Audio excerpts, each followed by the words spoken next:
Halo teman-teman, perkenalkan nama aku Prilly Kirena dan kedua temanku yaitu Aini Safri dan Arfan Zuhairi. Nah, di video ini kami akan menjelaskan dua ulama yang sangat berpengaruh dalam perkembangan Islam di Indonesia. Sebelum masuki materi, aku mau tanya nih, kalian tahu nggak sih siapa itu Kiai Hasyim Asy'ari dan Kiai Khalil Bangkalan? Kalau kalian nggak tahu, bisa dengarkan ya sedikit penjelasan dari teman-temanku.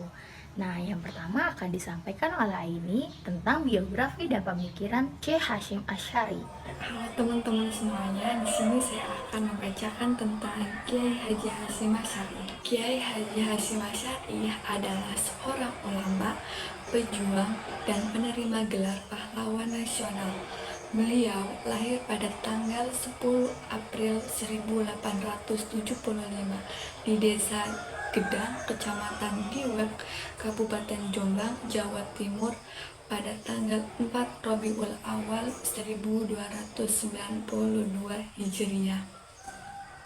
Kiai Haji Hasyim Asy'ari merupakan anak ketiga dari 11 bersaudara. Kiai Haji Hasyim Asy'ari memiliki garis silsilah dari Sultan Pajang yang memiliki hubungan darah dengan Maharaja Majapahit Brawijaya V melalui keluarga ayah dan ibunya. Kiai Haji Muhammad Hasyim Asy'ari menyatakan bahwa kitab Abadul Alim wal Muta'alim membagi gagasan pendidikan karakter menjadi 4, yaitu etika murid terhadap diri sendiri, etika murid terhadap guru, etika murid terhadap pelajaran. Buku ini berisi tentang akhlak murid terhadap murid. Gagasan-gagasan tentang pendidikan akhlak yang disampaikan Kiai Haji Hasyim Asy'ari dalam kitab Ilya Ulumuddin wal Muta'alim. Nah, gimana? Materi yang tadi dijelaskan sangat mudah dipahami bukan? Setelah tadi kita mendengarkan biografi dan pemikiran Kiai Hasyim Asy'ari, sekarang kita dengarkan yuk siapa itu Kiai Khalil Bangkalan yang akan disampaikan oleh Arfan Zuhairi.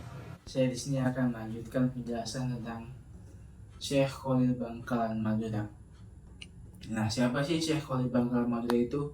Ayo kita cari tahu biografinya dan pemikiran-pemikirannya. Syekh Khalil Bangkalan Madura lahir pada tanggal 9 Syawal tahun 1252 Hijriah atau 25 Mei 1835 Masehi di Keramat Bangkalan. Nah, Mbah Khalil berasal dari keluarga ulama. Beliau adalah putra dari Kiai Haji Abdul Latif yang masih ada pertalian dengan Sunan Gunung Jati. Ayahnya adalah putra dari Kiai Haji Hamim, anak dari Kiai Abdul Karim. Abdul Karim adalah keturunan dari Kiai Muharram bin Kiai Asrar Karomah bin Kiai Abdullah bin Said Sulaiman. Nah, Said Sulaiman adalah cucu dari Sunan Gunung Jati. Nah, sejak kecil Mbah Khalil sudah haus akan ilmu agama, terutama dalam bidang ilmu fikih dan nahwu. Bahkan beliau mampu menghafal 1002 bait Nazm Alfiyah. Hebat bukan Kiai Khalil tersebut? Nah, perjalanan pendidikan Mbah Khalil cukup panjang. Beliau berguru kepada ulama di Madura hingga Mekah. Beliau sangat bersungguh-sungguh ketika menimba ilmu hingga akhirnya menjadi ulama yang dihormati di tanah air. Nah, apa sih pemikiran-pemikiran Kiai Khalil atau Syekh Khalil pada generasi kontemporer saat ini?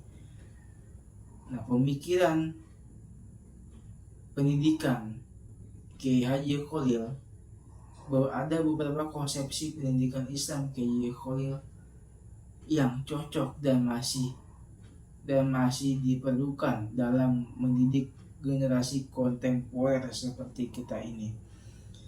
Yang pertama, pemikiran dari Kiai Khalil adalah ikhlas karena Allah Subhanahu wa taala. Beliau tidak peduli dengan pahitnya kehidupan saat itu karena yang beliau pentingkan adalah ilmu, dengan harapan Allah ridho dengan ilmu yang beliau dapat. Beliau dapat membuktikan keikhlasan itu ketika Allah SWT menguji beliau dengan hidup yang serba kekurangan. Yang kedua, pemikiran dari Syekh Khalil adalah akhlak yang tinggi kepada Allah SWT. Bisa dilihat dari contoh ketika beliau ada di Mekah.